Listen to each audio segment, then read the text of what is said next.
Hi friends, ഇന്ന് നമ്മൾ തയ്യാറാക്കുന്നത് ഈസി ആയിട്ടുള്ള മുട്ടക്കറി റെസിപ്പിയാണ്. എങ്ങനെ തയ്യാറാക്കാമെന്ന് നോക്കാം. This is Aishwarya.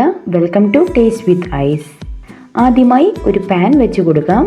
ചൂടാകുമ്പോൾ 4 മുതൽ 5 ടേബിൾ സ്പൂൺ വരെ എണ്ണ ചേർത്ത് കൊടുക്കാം.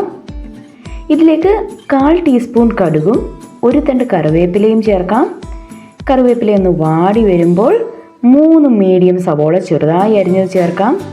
ഇനി ഇതെല്ലാം കൂടി ഒരു ഗോൾഡൻ ബ്രൗൺ നിറത്തിലാവുന്നത് വരെ ഇളക്കി യോജിപ്പിച്ചെടുക്കാം. ഇപ്പോൾ നന്നായി വാടി വന്നിട്ടുണ്ട്.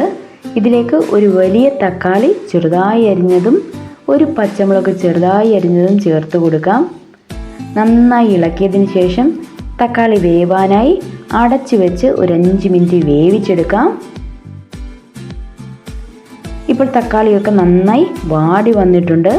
ഇതിലേക്ക് 1/2 ടീസ്പൂൺ മഞ്ഞൾപ്പൊടിയും 2 ടീസ്പൂൺ മല്ലിപ്പൊടി, 2 ടീസ്പൂൺ കാശ്മീരി മുളക് പൊടി, ആവശ്യത്തിന് ഉപ്പ്, 1/2 ടീസ്പൂൺ ചിക്കൻ മസാലപ്പൊടി ഇത്രയും ചേർത്ത് പൊടിയുടെ പച്ചമണം മാറുന്നത് വരെ ഇളക്കി യോജിപ്പിക്കാം. ശേഷം 2.5 കപ്പ് ചെറു ചൂടുവെള്ളം കുറേശ്ശെ ഒഴിച്ച് ഇളക്കി യോജിപ്പിച്ചെടുക്കാം. ഇത്രയും നന്നായി തിളച്ച് വരുന്ന സമയം പുഴുങ്ങി വെച്ചിരിക്കുന്ന 4 മുട്ട കൂടി ചേർത്ത് കൊടുക്കാം. മുട്ട നന്നായി വരഞ്ഞിട്ടുണ്ട്.